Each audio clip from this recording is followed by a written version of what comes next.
रामकृष्ण हरी मंडळी, वारकरी संप्रदायातील नामांकित कीर्तनकारांची कीर्तन ऐकण्यासाठी आत्ताच आपल्या संतश्रेष्ठ या युट्यूब चॅनलला सबस्क्राइब करा. जिथं तात्पुरता बदल घडत असतो त्याला संसार म्हणा, त्याला प्रपंच म्हणा, आणि जिथं कायमचा बदल आहे मला असं वाटतं ते क्षेत्र म्हणजे परमार्थाचं क्षेत्र आहे. ज्या संस्थेमध्ये मी शिकलो ना, ऐका, ज्या संस्थेमध्ये मी शिकलो, श्री गुरुवर्य महाराज गुलेबाबा म्हणायचे, अरे जिथं कधीच पूर्णविराम नसतो त्याला संसार म्हणा, जिथं कधीच पूर्णविराम नाही त्याला प्रपंच म्हणा, आणि जिथं कधी ना कधी पूर्णविराम आहे त्याला परमार्थ असं म्हणा, त्याला परमार्थ असं म्हणा. म्हणजे कधी ना कधी पूर्णता आहे, पूर्णविराम आहे, त्याला परमार्थ असं म्हणा. म्हणून आपल्या जीवनामध्ये बदल घडला पाहिजे, आणि जो बदल भगवंताच्या कृपेने बदल घडला त्या परमात्मेची कृपा होणं महत्वाचे आहे. म्हणून त्या परमात्मेचं चिंतन करायचं, नामस्मरण करायचं, त्याला कधी विसरायचं नाही, देवाला कधी विसरायचं नाही. लक्षात ठेवा, कधीच विसरायचं नाही. जीवनामध्ये देवाला विसरलं की दुःख आपल्या जीवनामध्ये आल्याशिवाय राहत नाही. म्हणून देवाचा विसर जीवनामध्ये पडू द्यायचा नाही. ऐका, 4 गोष्टी माणसाच्या जीवनामध्ये कधी विसरायच्या नाहीत, कधीच विसरायच्या नाहीत. पहिली गोष्ट आहे, आपल्या जीवनामध्ये आपल्या आई वडिलाला कधीच विसरायचं नाही. 1. दुसरी गोष्ट आहे, आपल्या जन्मभूमीला कधी विसरायचं नाही. 2. 3 नंबर, साधू संतांना, महापुरुषांना कधी विसरायचं नाही. 3. आणि ज्या परमात्मेने आपल्याला हा शरीर दिलं, सर्वस्व परमात्मेने दिलं, त्या देवाला कधी विसरायचं नाही. 4. विठ्ठल विठ्ठल.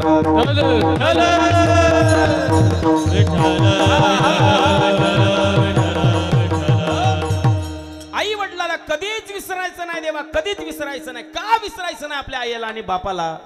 लक्षात ठेवा, या जगामध्ये निस्वार्थ प्रेम करणारी जर कोण असेल तरी आपली आई आणि बाप आहे, आपला वडील आहेत. लक्षात ठेवा, म्हणून आईला आणि वडिलाला कधी विसरायचं नाही, देवा कधीच विसरायचं नाही.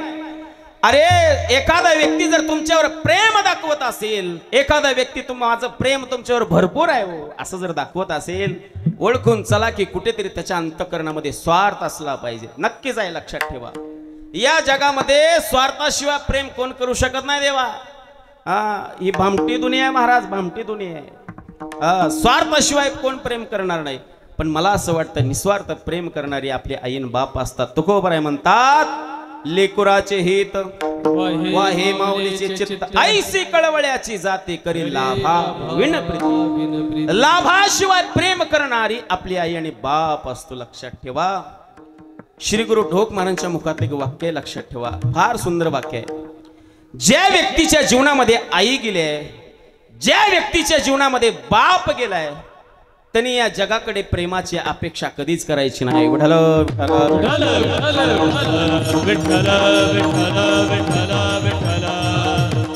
काय प्रेम आहे हो, मला असं म्हणायचंय. पण शोकांतिका इतके आहे, ज्या आईवडिलांनी आपलं आयुष्य खर्च करून आपल्याला शिकवलेलं असतं, आपल्याला लहानाचं मोठं केलेलं असतं, मला असं वाटतं त्याच्याही पलीकडे मला असे खेदाची गोष्ट आहे, ज्या महाराष्ट्रामध्ये संतांचा अवतार झाला, संतांचे विचार ज्या महाराष्ट्रामध्ये आहेत, त्याच महाराष्ट्रामध्ये एक शोकांतिका मला अशी वाटते. अरे जिथं ज्ञानोबा तुकोबारांचे विचार आपल्याला दिले, पण आपल्याला कळत नाही. आपलं दुर्दैव इतकं आहे, पण आपण ज्या आई वडिलांनी आपल्याला सांभाळलं त्याच महाराष्ट्रामध्ये मला असं वाटतं वृद्धाश्रम जर निघत असतील, याच्यापेक्षा दुर्दैव काय असेल हो या महाराष्ट्रात. वृद्धाश्रम जर निघत असतील तर फार मोठी शोकांतिका आहे. म्हणून निस्वार्थ प्रेम करणारी आई असते, म्हणून आईला कधी विसरायचं नाही, वडिलाला कधी विसरायचं नाही. त्याच्याही पुढे सांगेन मी, म्हणेन एखादं चुकलं असेल आपल्या आईचं, चुकलं असेल आपल्या बापाचं, अरे आयुष्यभर लहानपणापासून मोठं होईपर्यंत तुमच्या चुका आपल्या पोटात घेतल्यात ना त्या आई बापाने. एक चूक तुम्हाला सहन करायला काय जात, केलीच पाहिजे. मला असं वाटतंय जो व्यक्ती आपल्या आई आणि बापाची चूक जर पोटात घेत नसेल, तू तुझ्या त्याच्या जिंदगीवर आहे. लक्षात ठेवा, मला असं म्हणायचंय, त्यांना कधी विसरायचं नाही, त्यांना कधी दुखवायचं नाही. अरे आपल्या आई आणि बापाला तुम्ही जरी दुखवलं, त्यांच्यावर अपकार जरी केला, तरी ते तुमच्यावर प्रेमच करतात. लक्षात ठेवा, आईचं किती प्रेम. एक उदाहरण सांगेन. एक मुलगा होता आणि त्या एक मुलगा होता, तो मुलगा मोठा झाला, त्या मुलाचं लग्न झालं, आणि लग्न झाल्यानंतर खूप 10-11 वर्ष त्याला मुलबाळ नव्हतं, पण 10 वर्षानंतर त्याला एक मुलगा झाला. महाराज इतका आनंदी झाला, इतका आनंदी झाला, इतका आनंदी झाला. धाराशिवच्या जिल्ह्याच्या ठिकाणी पेढे आणण्याकरता गेला आणि पेढे आणण्याकरता गेल्यानंतर पेढे घेतलेले आहेत आणि आपल्या गावाच्या दिशेने निघालाय. पण वाटेमध्ये दुर्दैव असं झालं, त्याला एका ट्रकने उडवलं. ट्रकने उडवलं, जागीच तो संपला गेला. हीच बातमी त्याच्या पत्नीला ऐकायला आली. म्हणायला लागली, देवा असं कोणतं मी पाप केलंय, कोणतं असं मी कर्म केलंय देवा. अरे किती दिवसांनी मला मुलगा झालाय रे देवा. अरे त्या मुलाचे डोळे सुद्धा उघडले ना तरी माझा तू पती नेलास. काय कर्म केलंय देवा मी. असं रडायला लागली, हंबरडा फोडायला लागली. पण पर्याय नाही.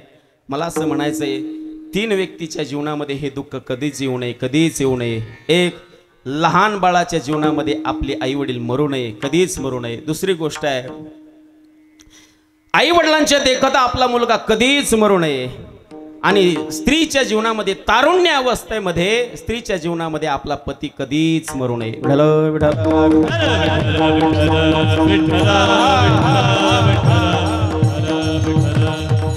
हे दुःख सहन करणं इतकं सोपं नाही देवा, सोपं नाही एवढं दुःख सहन करणं. हे दुःख सहन करण्याकरता सुद्धा काहीतरी सामर्थ्य असलं पाहिजे. म्हणूनच दुःख सहन करतात लोक. म्हणून आपल्या जीवनामध्ये आईला कधी विसरायचं नाही. तो बाप मेल्यानंतर त्या आईने विचार केला, पर्याय नाही, आपला पती गेलाय, आपल्या मुलाला मोठं केलं पाहिजे, सांभाळलं पाहिजे, असा विचार केलेला आहे. त्या मुलाला आपल्या आईने लहानाचं मोठं केलं, इतकं मोठं केलं, इतकं मोठं केलं. त्याला इतकं शिकवलं, इतकं शिकवलं, इतकं शिकवलं. तो कलेक्टर झाला. आणि कलेक्टर या पदापर्यंत जात असताना सगळा पैसा आपल्या आईने पुरवलेला आहे. आईने कुठला पैसा पुरवला? ज्या वेळेला तो कलेक्टर या पदावरती जाणार 10 लाख रुपयाची रक्कम लागत होती. आईने सांगितलं, बाळा काळजी करायची नाही बाळा.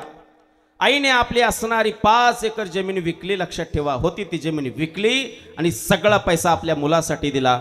पुन्हा कालांतराने अजून 5 लाख रुपयाची रक्कम लागत होती. आई अजून 5 लाख रुपये कमी पडतात गाई. आईने सांगितलं, जोपर्यंत तुझी आई जिवंत आहे ना, काळजी करायची नाही. आईने आपल्या घरातलं सोनं घेतलं आणि सोनाराकडे गेली आणि सोनार दादा त्याचे पैसे द्या, ही सोनं मोडायचं आहे. सोनार दादाने सांगितलं, अहो कशाला मोडताय, तुमच्या पतीने किती आनंदाने केलेले आहेत, कशाला मोडताय. सोनार दादाला त्या आईनं दिलेलं उत्तर आहे. आईनं सांगितलं, माझ्यासाठी सोनं महत्वाचं नाही, तर माझ्यासाठी माझा मुलगा महत्वाचा आहे. मुलगा महत्वाचा आहे, द्या पैसे. 5 लाख रुपये दिलेले आहेत. त्याला कलेक्टर या पदावर ते गेला. योगायोगाने त्याला त्याची पत्नी सुद्धा फार उच्च शिक्षित मिळाली. आणि मग महाराज त्यांचा संसार सुरू झाला. त्यांचं लग्न, त्या मुलाचं लग्न झालं. आणि मग ती आई मात्र थोडी वृद्ध झाली होती, थोडं म्हातारपण प्राप्त झालं होतं. पण ती शिकलेली मुलगी म्हणायला लागली, आईला कुठेतरी वृद्धाश्रमामध्ये सोडून या ना. असं म्हणायची. कोण? त्या मुलाची पत्नी म्हणायची, कुठेतरी वृद्धाश्रमामध्ये सोडून या. का? तर तो बायकोचा ऐकणार झाला होता, आईचा ऐकत नव्हता. परत परत आपल्या पत्नीचा ऐकू लागला, आपल्या आईचं ऐकू लागला नाही. परत परत मुलाचं पत्नीचं ऐकायल्यामुळे परिणाम असा झाला, इतका त्या बायकोच्या अधीन गेला, इतका अधीन गेला. ठीक आहे, वृद्धाश्रमात नाही तर हिला कायमचं सोडून येतो म्हटलं, कायमचं सोडून येतो. म्हणून एक दिवस त्या मुलाने सांगितलं, आई आपल्याला काशीला जायचंय का, तुला तीर्थयात्रा करण्याकरता नेतो. म्हणून एक दिवशी तीर्थयात्रा करायला न्यायचंय म्हणून त्या मुलाने आपल्या खांद्यावर आईला घेतलेलं आहे. आणि मग महाराज त्यानं तीर्थयात्रा न करता तिला कायमचं सोडण्याकरता एक वनामध्ये घेऊन गेला, एका जंगलामध्ये घेऊन गेला. आणि आता कायमचं त्या ठिकाणी आईला सोडायचंय. आईला आपल्या खांद्यावरती त्या मुलाने घेतलेला आहे. त्या घनदाट जंगलामध्ये तो जात आहे. आणि जात असताना आई त्या झाडाचा पाला घेत होते आणि रस्त्यावरती टाकायची. रस्त्याचा पाला आणि घ्यायची आणि रस्त्यावरती टाकायची. लांब अरण्यामध्ये नेलेला आहे. आईला खाली उतरलेला आहे. आईच्या डोळ्यामध्ये अश्रू येत आहेत. आईला लक्षात आलं की हा मुलगा आपल्याला कायमचं सोडण्याकरता आलाय. माहित आहे तरी सुद्धा आई हसत आहे. ज्या वेळेला घरातून आईला उचललेला आहे, खांद्यावर घेतलेला आहे, त्याच वेळेला ओळखलं होतं की आपला मुलगा काशीला नेत नाही, तर आपल्याला मुलगा कायमचं सोडण्याकरता न्यायला लागलेला आईच्या लक्षात आलं होतं. परंतु ज्या वेळेला त्या वनामध्ये सोडलेला आहे त्यावेळेला तो मुलगा आहे, शेवटी मुलाला सुद्धा प्रेमाचा पाजर फुटला. आईच्या डोळ्यामध्ये अश्रू पाहून तो मुलगा म्हणायला लागला, आई आई मी तुला कायमचं सोडायला आलोय, आई कायमचं सोडायला आलोय. आईने सांगितलं, बाळा हे तुला सांगायची गरज नाही, ज्या घरातून मला तो खांद्यावर घेतलं ना त्याच वेळेला मला कळालं होतं की तुम्हाला कायमचं सोडायला निघालाय. अरे ज्या वेळेला तू लहान होता त्यावेळेला मी जर भांडी घासत असेल तर तू रडत असशील तर मला पाना आपोआप फुटायचा. त्या आईला तुझ्या मनातले विचार कळणार नाहीत का, तुझ्या मनातल्या भावना कळणार नाहीत का? अरे त्याच वेळेला तुझ्या मनातल्या भावना मला लक्षात आल्या होत्या. पण आई मला एक तुला प्रश्न विचारायचा ग, मला तुला कायमचं सोडण्याकरता आलो होतो, पण मी हे फार महापाप करायला निघालो होतो. पण मला एक तुला प्रश्न विचारायचा आई, एक प्रश्न विचारायचा आहे. ज्या वेळेला मी तुला खांद्यावर घेतलं होतं तू झाडाचा पाला रस्त्यावरती का टाकत होती गाई, या प्रश्नाचं मला उत्तर दे. आईनं सांगितलं, अरे बाळा हे घनदाट जंगल आहे, अमावस्याची रात्र आहे, काळ कुट्ट अंधार आहे. या वनामध्ये जंगलामध्ये हिंस्र प्राणी आहेत, वाघ आहे, सिंह आहे, आणि ते तुला खातील. म्हणून तुला योग्य रस्ता दिसण्याकरता परत जी वाट तुला लक्षात येणार नाही, आपण कुठून आलो हे कळणार नाही, तुला कळण्याकरता मी झाडाचा पाला घेऊन रस्त्यावर टाकत होती की तुला तो रस्ता दिसेल म्हणून. काय प्रेम आहे हो महाराज. अरे ज्या आईला सोडण्याकरता आलेला मुलगा आहे, कायमचं सोडण्याकरता आलेल्या मुलाचं जर आईचं प्रेम जर त्या मुलावरती असेल, मला असं वाटतं याच्यापेक्षा निस्वार्थ प्रेम या जगामध्ये दुसरं कोणच करत नाही. विठ्ठल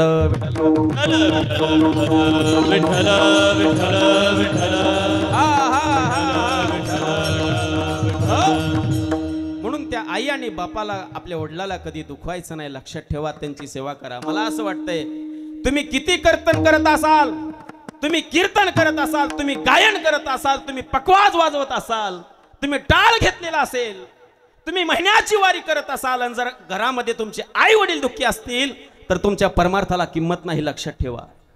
फार मोठे तुम्ही सत्तावान आहात, तुम्ही धनवान आहात, आणि जर तुमच्या घरामध्ये आई आणि बाप जर दुःखी असेल, मला असं वाटतंय त्याच्यासारखा अभागी मनुष्य या पृथ्वीतलावरती दुसरा कोणी नाही.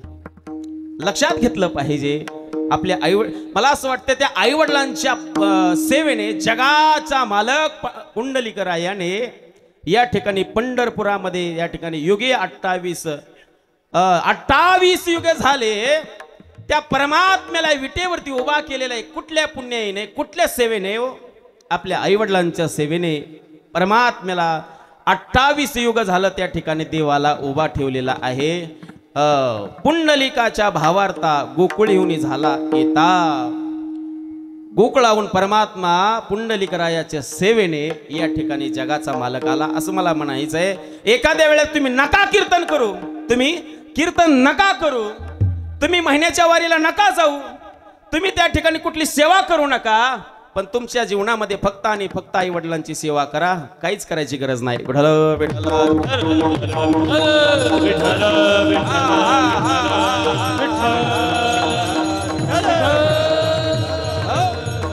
म्हणून आपल्या जीवनामध्ये आईला आणि वडिलाला कधी विसरायचं नाही. 1, 2 आपल्या जन्मभूमीला कधी विसरायचं नाही देवा, कधीच विसरायचं नाही.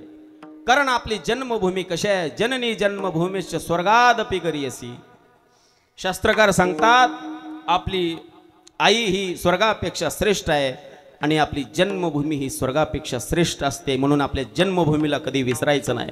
भले तुम्ही परदेशामध्ये त्या ठिकाणी कमवण्याकरता जा, नोकरी करता जा, पण आपल्या जन्मभूमीला कधीच विसरायचं नाही, कधीच विसरायचं नाही. आई वडिलाला कधी विसरायचं नाही, जन्मभूमीला कधी विसरायचं नाही. आणि मला असं वाटतंय संत महात्म्याला, महापुरुषांना कधी विसरायचं नाही. अरे ज्या महापुरुषांनी, ज्या संतांनी आपलं आयुष्य संसाराकरता नाही तर आपल्या कल्याणाकरता आपलं जीवन समर्पित केलं, जगाच्या कल्याणा संतांच्या विभूती देह कष्ट भीती परोपकारी किंवा बुडते हे जन न देखवे डोळा येतो कळवळा. म्हणून या त्या संत महात्म्याला कधी विसरायचं नाही. का विसरायचं नाही? मला असं वाटते संत महात्मे जर या महाराष्ट्रामध्ये अवतीर्ण झाले नसते तर लोक रस्त्याने जाताना डाव्या बाजूने चालले नसते. बरं कशी चालली असते? तुम्ही ओळखून घ्या. हो, काय केलं त्या संत महात्म्यानी? आपल्याला मार्गी बहुत याची गेले साधू संत, नका जाऊ आडराणी ऐसी गरजती पुराणी. आपल्याला योग्य मार्ग दाखविला. त्या सुखापर्यंत जाण्याकरता, देवापर्यंत जाण्याचा मार्ग साधू संतांनी दाखवला. काय सहन केलंय तुकोबरायांच्या जीवनामध्ये? तुकोबरायांचं चरित्र पहा. तुकोबरायांची श्रीमंती किती आहे? 65 लाखाची जहांगिरी तुकोबरायांची आहे. 65 लाखाची जहांगिरी तुकोबरायांची आहे. अरे, तुकोबरायांच्या लोकांकडे इतका पैसा होता, इतकं धन होतं, इतकं कर्ज होतं. सगळ्या कर्जाच्या वह्या तुकाराम महाराजांनी इंद्रायणीमध्ये बुडवून टाकल्या. तुकोबरायांची श्रीमंती तुम्ही आम्ही गणना करू शकत नाही. अरे, 65 लाखाची जहागिरी 450 वर्षापूर्वी असेल तर आताची श्रीमंती तुमचे तुम्ही गणित करा. ही तुकोबरायांची श्रीमंती आहे. तरी सुद्धा तुकोबरायांनी ह्या जगाच्या कल्याणाकरता आपला प्रपंच, आपला संसार समर्पित केला. तरी सुद्धा किती परिस्थिती तुकोबरायांची प्रतिकूल आहे. आम्ही सदैव सोडके जवळ येतात, चोर धाके जाऊ पुढे, भिके कुत्री घर राखती, अशी आमची अवस्था आहे. तरी सुद्धा तुकोबराय म्हणतात, एक पत्नी तुकोबरायांची मिली, दारिद्र्य अवस्था प्राप्त झाली. तरी सुद्धा तुकोबराय म्हणतात, बरे झाले देवा निघाले दिवाळे, बरी या दुष्काळे पिढा केली. अरे, दिवाळं निघणं चांगलं आहे का? चांगलं आहे का दिवाळ निघणं? नाही. तरी तुकोबराय म्हणतात, बरं झालं, बरे झाले देवा निघाले दिवाळे, बरी या दुष्काळे पिढा केली, अनुतापे तुझे राहिले चिंतन, झाला हा वमन संसार. बरे झाले देवा बाईल कर्कशा.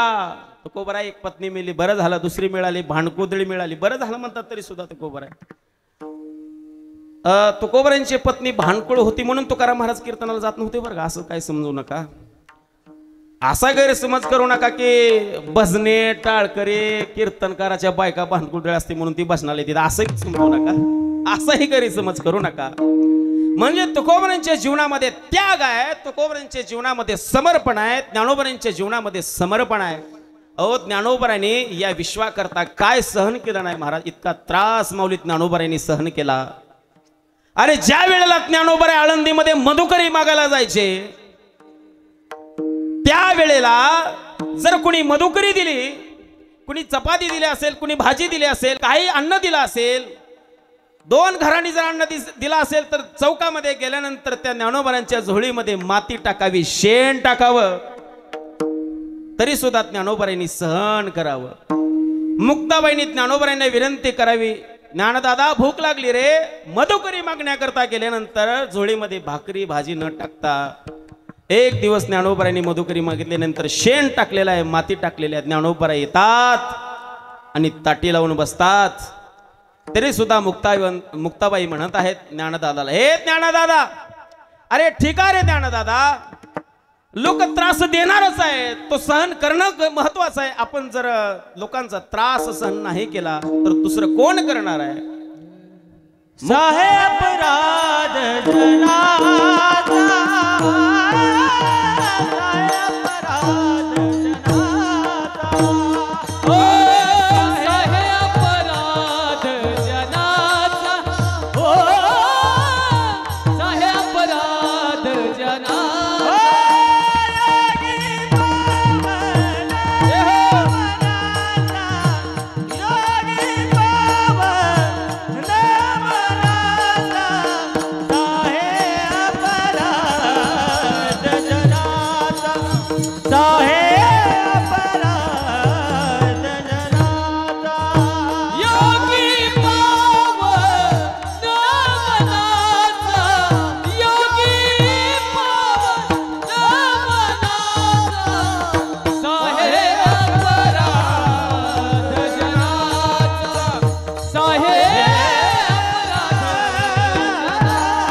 जनाचा, साहे अपराध जनाचा. अरे योगी आहे आपण, ज्ञानोबराय तुम्ही योगी आहात. योग्याची संपत्ती काय आहे? तर तुकोबराय म्हणतात, योग्याची संपदा त्याग आणि शांती, उभयलोकी कीर्ती सुहळामान. योग्याच्या जीवनामध्ये त्याग असला पाहिजे, योग्याच्या जीवनामध्ये संघर्ष असला पाहिजे. त्यावेळेला ज्ञानोबरायांना मुक्ताबाई विनंती करत असताना मला असं म्हणायचं, ज्या ज्ञानोबरायांनी मधुकरी मागितल्यानंतर झोळीमध्ये जर माती आणि शेण टाकत असतील, आज त्या ज्ञानोबराय तुकोबरायांचं नाव घेतलं, ज्ञानोबा तुकाराम, संध्याकाळी गुलाबजाम, रोज दिंडीमध्ये आषाढी वारीला ज्ञानोबराय तुकोबरायांचं भजन केले की तुम्हाला पाहिजे ते खाण्याकरताय काय अजून ताकद असली पाहिजे संत महात्म्यांची.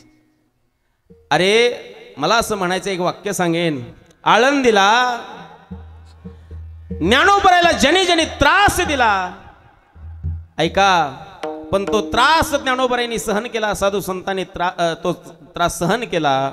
पण लक्षात ठेवा, आज त्या ज्ञानोबरायांची पालखी चांदीच्या रथात निघते. याच्यापेक्षा अजून विशेष काय असलं पाहिजे? याच्यापेक्षा विशेष काय असलं पाहिजे? लक्षात ठेवा. म्हणून काय केले त्या संत महात्म्याने आपल्याला जागवले, लक्षात ठेवा, जागवले.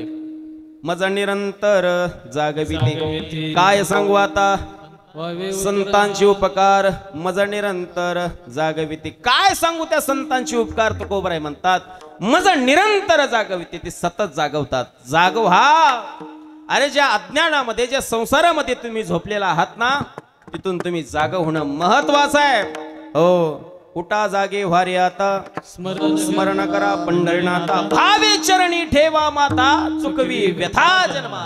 जग जोगी जग जोगी जाग जाग बोलती, जग जोगी जग जोगी जाग जाग बोलती, जागता जगते रख नाही भाव, जग जोगी जग जोगी जाग जाग बोलती, हे जग जोगी जग जोगी जाग जाग बोलती, हो जग जोगी जग जोगी जाग जाग बोलती, जग जोगी जग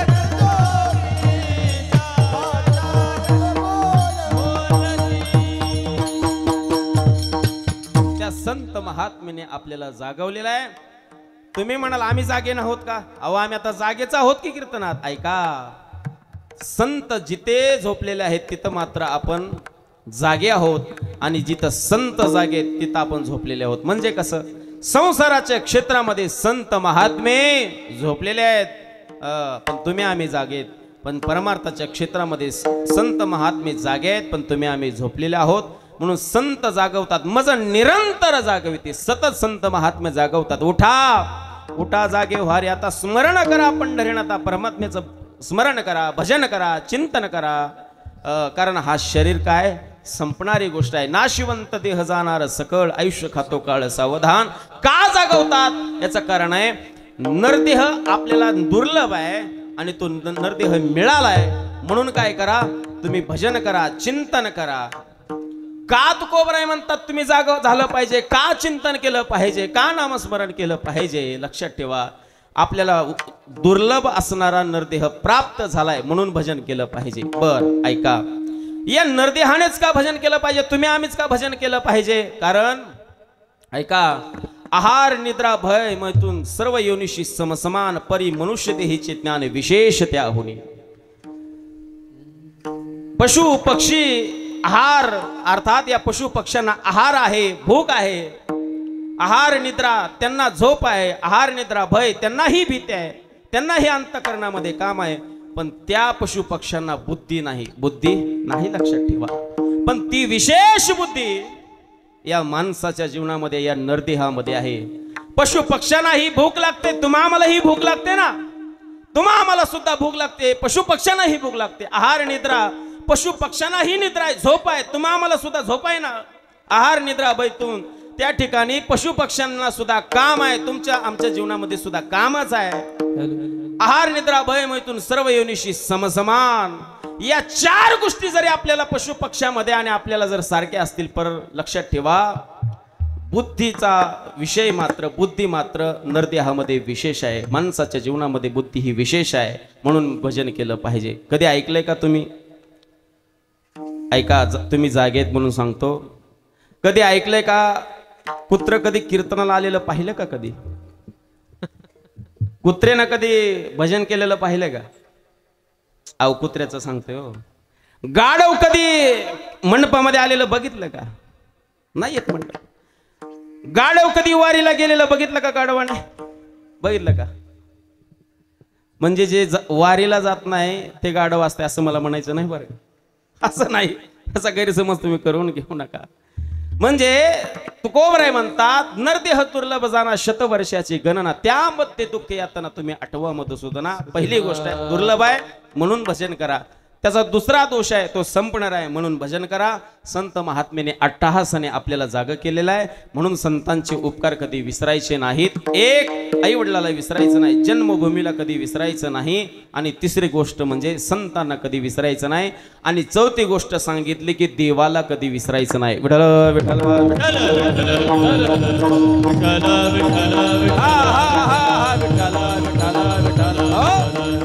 देवाला कधी विसरायचं नाही. देवा कधीच विसरायचं नाही. आपण देवाला विसरलो तर देवाला काही फरक पडत नाही. आपण जर देवाला विसरलो देवाला फरक पडत नाही. पण देवाने जर आपल्याला रात्री झोपताना सकाळी उठवायचं जर विसरला तर लय अवघड आहे. लय अवघड आहे. देव ग सकाळी 1 मिनिट फक्त देवाने विसरावं उठवायचं आपल्याला. दारामध्ये गर्दी झाल्याशिवाय राहत नाही. ह्याला लावा फोन, अरे त्या पाहुण्याला लावा फोन, बोलवा पाहुण्याला. म्हणजे देवाने 1 मिनिट आपल्याला विसरता कामा नाही, पण आपण देवाला विसरतो हे विसरता कामा नाही. लक्षात ठेवा. म्हणून देवाला कधी विसरायचं नाही. का देवाला विसरायचं नाही? मला असं वाटतं ही शरीर जर कोणी दिलं असेल तर त्या देवाने दिले. इंद्रिय हात पाय कान डोळे मुख बोलाया वचन, जेने तू जोडसी नारायण नासे जीवपण भवरोग. त्या परमात्म्याने आपल्याला ही इंद्रिय दिली, उत्तम शरीर दिले. लक्षात ठेवा. पण मला असं वाटतं त्याची किंमत आपल्याला लक्षात येत नाही. माणसाला फुकट मिळालं की किंमत राहत नाही बरं. फुकट माणसाला कधीच मिळू नये त्याची किंमत कधीच राहत नाही, कधीच राहत नाही. एखाद्या जावयाला सासरवाडीकडून मोटरसायकल द्यावी, कधीच पुसत नाही. जाव द्या दिल्या सासरवाडीकडून मला एवढं काय, पण तीच मोटरसायकल जर कष्ट करून जर घेतली तर रोज पुसते. अरे पैसे घाम गाळाय बाबा. म्हणजे फुकट माणसाला मिळाली की त्याची किंमत राहत नसते. अहो या शरीराची किंमत काय आहे? अरे ज्याला डोळे नाहीत त्याला विचारा या डोळ्याची किंमत काय आहे. अरे ज्याला हात नाहीत त्याला विचारा या हाताची किंमत काय आहे. अरे ज्याला पाय नाहीत, एक पाय नसावा त्याला पायाची किंमत विचारा. मला असं वाटतं एखादा अवयव एखाद्या व्यक्तीला नसेल त्याला विचारा या शरीराची किंमत काय आहे. पण मिळाले फुकट. पण आपण जर त्या शरीराने व्यसन करत असाल, आपण नको ते खात असाल, तुम्ही जर दारू पित असाल, जर व्यसन करून जर आपलं आयुष्य बर्बाद करत असाल, हे आपलं जीवन व्यर्थ आहे. लक्षात ठेवा. म्हणून आयुष्यामध्ये व्यसन कधीच करायचं नाही, कधीच करायचं नाही. लक्षात ठेवा. तुम्हाला जर व्यसन करायचं असेल तर भगवंताच्या भक्तीचं व्यसन करा. अरे भगवंताची भक्ती जर व्यसन केलं तर ती भक्ती तुम्हाला मुक्त करेल, तुमचा जन्म मरणाचा संसार संपेल. पण या मानवी जीवनामध्ये या शरीराने दारू कधी प्यायची नाही, नको ते कधी खायचं नाही. व्यसन जीवनामध्ये कधीच करायचं. दारू गांजा मत पियारो अक्कल गुम हो जाती है. दारू गांजा मत पियारो अक्कल गुम हो जाती है. दारू गांजा मत पियारो अक्कल गुम हो जाती है. दारू गांजा मत पियारो अक्कल गुम हो जाती है. अपने पलों का पैसा खर्च के,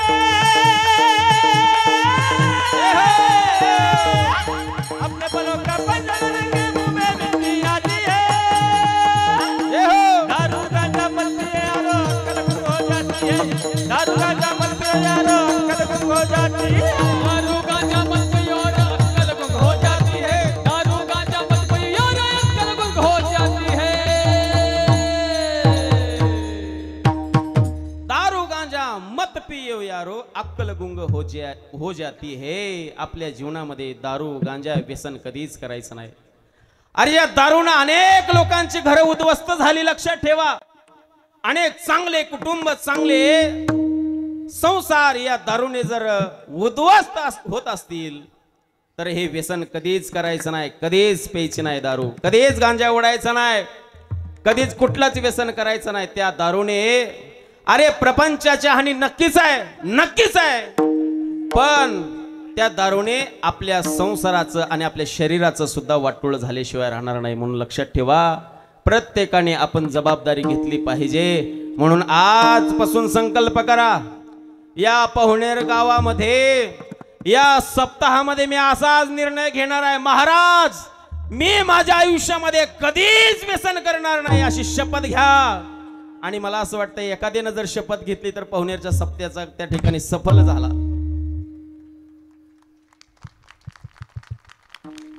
ज्याने ज्याने टाळ्या वाजवल्या त्याने तर घ्या, ज्याने ज्याने टाळ्या वाजवल्या त्याने तर घ्या. ऐका, माझा विनोदाचा भाग सोडून द्या. म्हणजे मी का सांगायला लागलो, आपल्या जीवनामध्ये व्यसन कधीच करायचं नाही. मिळालेलं शरीर आहे ना, त्याचा चांगला सदुपयोग करणं महत्वाचं आहे. आणि या शरीराने काय केलं पाहिजे, या पायाने स्वल्प वाटे चला जाऊ वाचे गाऊ विठ्ठल, या वाचेने भगवंताचं चिंतन करायचं. लक्षात ठेवा, या वाचेने चिंतन करायचं, नामस्मरण करायचं. म्हणून ज्या परमात्म्याने शरीर दिले ना, त्या परमात्म्याला कधीच विसरायचं नाही. आणि आपण तिसरी गोष्ट सांगितली, संतांना कधी विसरायचं नाही. का संतांना देवाला विसरायचं नाही? देव संत कीर्तनामध्ये तुम्ही नेहमी सांगता महाराज, संतांचं वर्णन करता, संतांचे उपकार सांगता, देवाचं तुम्ही उपकार सांगता, देवाचं नामस्मरण करा, भक्ती करा, संतांची सेवा करा. अशी काय आहे त्या संतांची विशेषता, देवाची विशेषता? अरे संतांची विशेषता ही आहे, लक्षात ठेवा, संतांची विशेषता ही आहे. संतांच्या जीवनामध्ये बघा, माणसाच्या जीवनामध्ये प्रगती कधी सहन होत नाही. ऐका, माणसाच्या जीवनामध्ये दुसऱ्याची प्रगती कधी सहन होत नाही. त्याला माणूस म्हणा. ज्याला गाडीचा प्रवास, गाडी पळालेली असती, त्याला सहन होत नाही. कुणाला? कुत्र्याला कधीच गाडीचा प्रवास, गाडीची गती सहन कधीच होत नाही. आणि जीवाच्या जीवनामध्ये अधोगती कधीच सहन होत नाही, त्यांचं नाव आहे संत. संतांच्या जीवनामध्ये आपली अधोगती कधीच सहन होत नाही. बघा, संतांच्या जीवनामध्ये कितीही त्रास दिला, संत उपकारच करतात. नाथ महाराजांच्या जीवनामध्ये घडलेला प्रसंग आहे. नाथ महाराज एकदा गंगेच्या तीरावरती बसले होते. एक विंचू होता. इंचू काय करायला लागला, नाथ महाराज इंचू बुडायला लागला म्हणून नाथ महाराजांनी त्या विंचूला बाहेर काढलं. तो विंचू त्याचा स्वभावच आहे, त्यानं काय केलं, नाथ महाराजाला डंका मारला, चावला.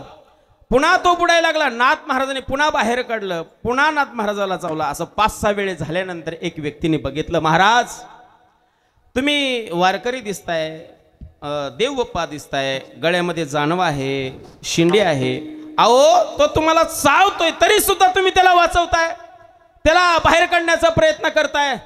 त्यावेळेला नाथ महाराजांनी दिलेलं उत्तर ऐका, अरे तो जर बुडत असेल, ऐका त्याचं वजन किती आहे, वजन एवढं वजन आहे, एवढा विंचूचा स्वभाव जर तो चावायचा जर सोडत नसेल, तर माझ्या जीवनामध्ये दुसऱ्याचं कल्याण करणं हा स्वभाव मी का सोडू.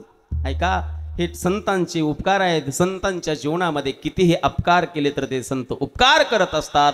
हे साधूचं जीवन आहे. मंबाजी बुवाने तुकोबारायला काठीने मारलं तरी सुद्धा तुकोबाराय आपल्या कीर्तनातला श्रोता दिसत नाही म्हणून घरी जातात. याचा अर्थ असा आहे, अपकारावर उपकार करणारे संत आहेत म्हणून संतांना देवाला कधी विसरायचं नाही. देवाने आपल्याला शरीर दिले ना, देवाला कधी विसरायचं नाही. तुकोबारायला विचारलं काय पाहिजे तुकोबाराय तुम्हाला, देवाने विचारलं न, तुकोबाराय म्हणायला लागले, हेच दान दे गा देवा, तुझा विसरण वावा गुण गाई नावडे, हेची माझी सर्व जोडी, फक्त देवा तुझा विसर होऊ देऊ नको. हे तुकोबारायनी मागणी मागावी. अर्थात बघा, त्या शरीर परमात्मेने दिलं, लोक त्यालाच विसरतात. मी 3 वर्ग कीर्तनामध्ये करत असतो. ऐका, एक वर्ग असा आहे की कसलंच देवाला मानत नाही, एक वर्ग आहे. दुसरा वर्ग आहे देवाला मानत असतो परंतु तो सामान्य रूपाने मानत असतो. आणि तिसरा वर्ग आहे देवाला मानत असताना व्यापक रूपाने मानतो. विठ्ठल विठ्ठल एक वर्ग असा आहे की तो देवाला मानतच नाही. हो अहो, या नास्तिक विचाराची जे लोक आहेत ना, लोक म्हणतात या जगामध्ये देव बिव तसलं काय नाही, देव नाही म्हणतात. एक सांगू का, देव नाही म्हणायला सुद्धा देवाचं सामर्थ्य लागतं. काय झालं, पुण्याला एक व्याख्यान होतं आणि त्या व्याख्यानाचा विषय होता, एका व्यक्तीचं व्याख्यान होतं आणि त्या व्याख्यानाचा विषय होता जगामध्ये देव नाही, असा त्याचा विषय होता. त्याने इतकं पटवून सांगितलं की ऐकणाऱ्याच्या अंतःकरणामध्ये निश्चय झाला की जगामध्ये देव नाही. आणि त्या व्याख्यानाला 4-5 महाराज लोकही गेली होती आणि महाराज लोकांच्या सुद्धा डोक्यामध्ये मकळ्या पडल्या.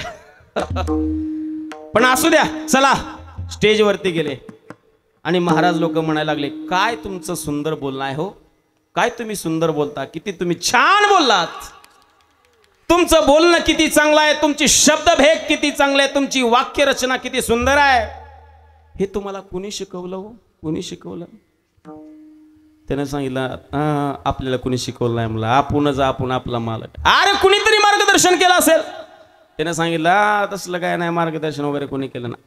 सारखं महाराज लोकांनी तिला विचारलं, अरे कुणीतरी मार्गदर्शन केलं असेल, कुणीतरी तुला सांगितलं असेल, असं बोलायचं तसं बोलायचं. काय नाही हो, काय नाही, कुणी शिकवलं बिकवलं नाही, सगळं कुणी सांगितलं सुद्धा नाही, कुणी मार्ग दाखवला नाही, कुणी शब्द शिकवला नाही, काय नाही, फक्त त्या देवाची कृपा आहे.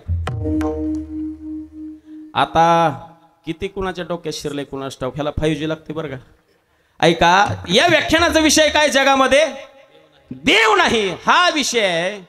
आणि त्याला विचारलं, कुणामुळे व्याख्यान केलं, कुणामुळे एवढं सुंदर बोलू शकता. त्याने काय सांगितलं, देवाची कृपा. मला असं वाटते तुम्ही कितीही देव नाही म्हटला, कितीही या जगामध्ये देव नाही म्हटला, तर कधी ना कधी देवाचं तुम्हाला अस्तित्व मानावंच लागेल. विठ्ठल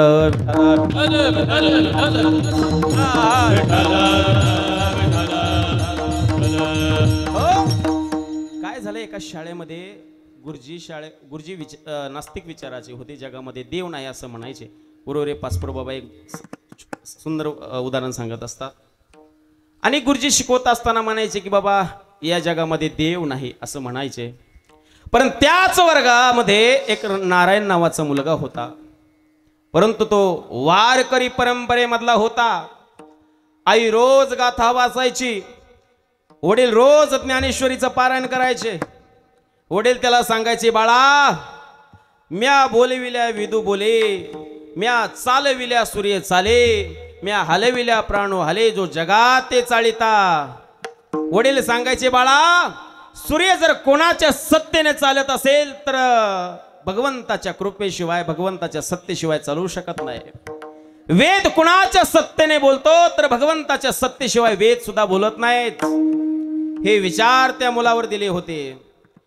चाले हे शरीर कोणाचे, सत्य कोण बोलविते हरिवीन.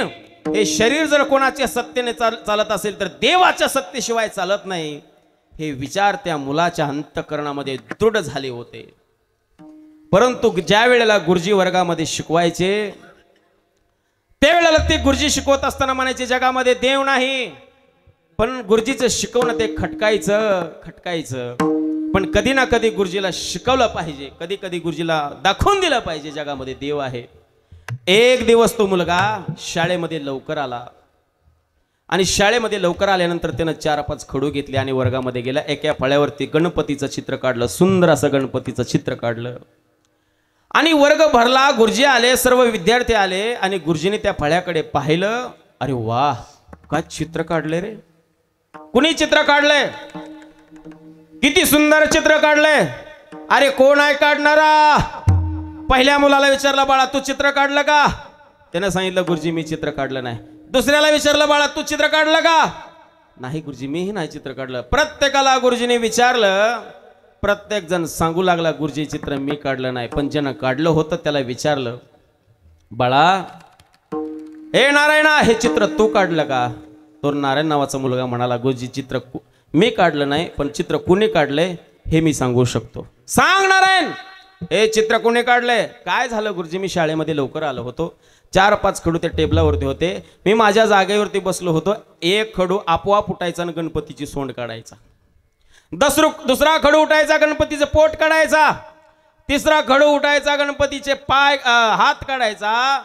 गणपतीचे पाय, हात, समोर असणारे मोदक, त्याचं वाहन, उंदीर, असं आपोआप चित्र बनत होतं गुरुजी. मी फक्त माझ्या जागेवरून पाहत होतो. गुरुजी म्हणाले, नारायण मूर्ख आहे का, तुला अक्कल आहे का? अरे आपोआप चित्र कुठं बनत असतं का? आपोआप चित्र कुठं काढत असतं का? अरे कुणीतरी काढणारा असला पाहिजे ना नारायणा. मूर्ख आहे का तू? त्यावेळेला नारायण नावाच्या मुलाने उत्तर दिलं, गुरुजी मूर्ख मी नाही, मूर्ख तुम्ही आहात.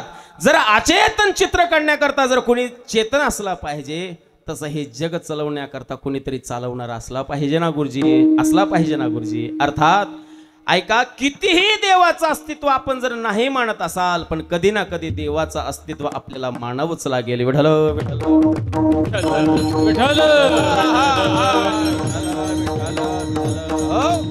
एक वर्ग आहे देवाला मानत नाही, लक्षात ठेवा, मानत नाही. दुसरा वर्ग आहे देवाला मानत असतो, परंतु फक्त सामान्य रूपाने मानतो. म्हणजे कसं? ऐका, नको ते खाल्लं, नको ते पिल्लं की लोक काय म्हणतात, आज मारुतीच्या देवळात, होय महिला मंडळ बोला की, मारुतीच्या देवळात जायचं नाही. का जायचं नाही? तसलं म्हणजे ज्या अर्थी तुम्ही मारुतीरायला भेटा, त्या अर्थी तुम्ही कुठेतरी देवाला मंदिरापुरतं तर मानत असतात, मंदिरापुरतं मानत असता.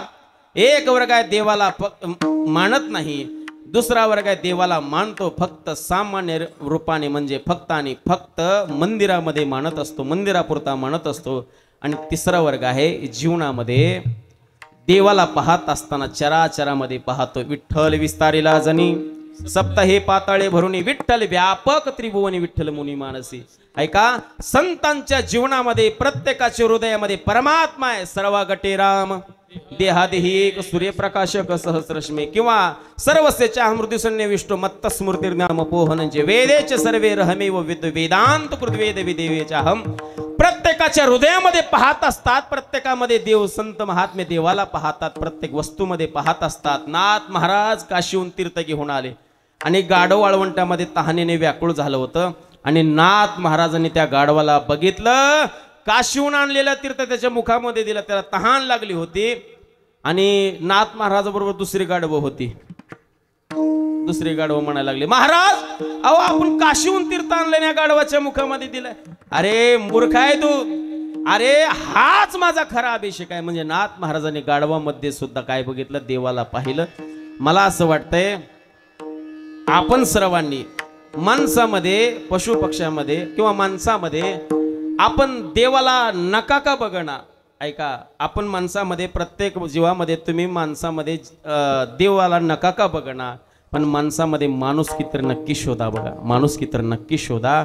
म्हणून तुकोबराय सांगतात, एक वर्ग देवाला मानत नाही, दुसरा वर्ग मानतो, सामान्य रूपाने मानतो, आणि तिसरा वर्ग आहे साधू संत व्यापक रूपाने देवाला मानतात, पाहत असतात. म्हणून देवाची कृपा होणं महत्वाचे आहे. का जीवामध्ये, का देवाचा विसर पडू नये? तर देवाचा विसर पडल्यानंतर जीवनामध्ये दुःख प्राप्त होते. देव धर्म सांदी पडेले सकळ, विषय गोंधळ गाजत असे. देवापासून वेगळं झालो, जीवनामध्ये दुःख आहे. म्हणून देवाला कधी विसरायचं नाही, धर्माला कधी विसरायचं नाही. ऐका, धर्म धर्म म्हणजे काय? एक कविता होती शाळेमध्ये, खरा तो एकची धर्म जगाला प्रेम अर्पावे.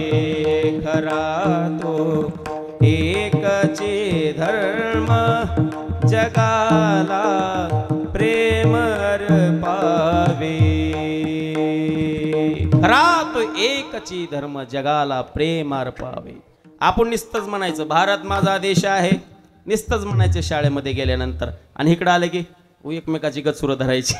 म्हणजे आपण काय केलं पाहिजे? तर त्या ठिकाणी आपण सुद्धा, हा खरा धर्म आहे की आपण प्रत्येकाबरोबर माणुसकीने वागणं, चांगल्या विचाराने जगणं, हाच खरा जीवनातला धर्म आहे. म्हणून तुकोबराय सांगतात, देवाची कृपा एकदा प्राप्त झाली आणि देव काय एकदा आपल्या जीवनामध्ये प्राप्त झाला, तुकोबराय म्हणतात देव आमच्यावर कृपा झाली, देव सापडला. परिणाम काय? अभंगाचं पहिलं चरण, सापडला हाती, सापडला हाती, सापडला हाती,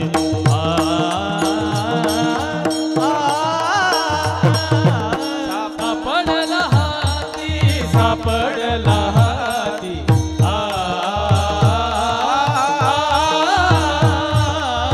सापडला हाती, सापडला हाती, सापडला हाती.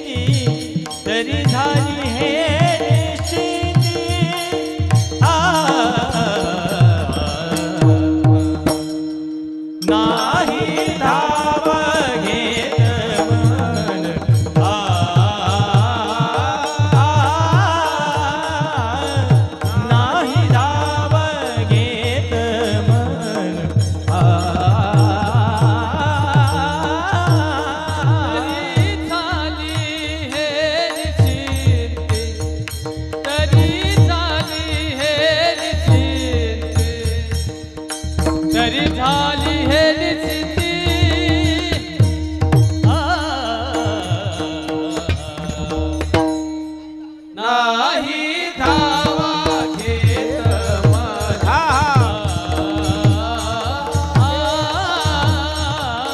नाही धावा घेत मन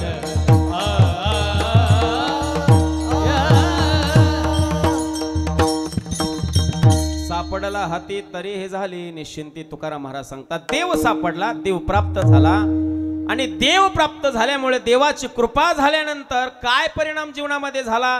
तुकोबरांचा दुसरा एक अभंग आहे. पिकली या सेंद कडूपण गेले तैसे आम्हा केले पांडुरंगा तैसे आम्हा केले पांडुरंगा तैसे आम्हा केले पांडुरंगे तैसे आम्हा केले पांडुरंगे ओ पिकली शेत कडूपण गेले तैसे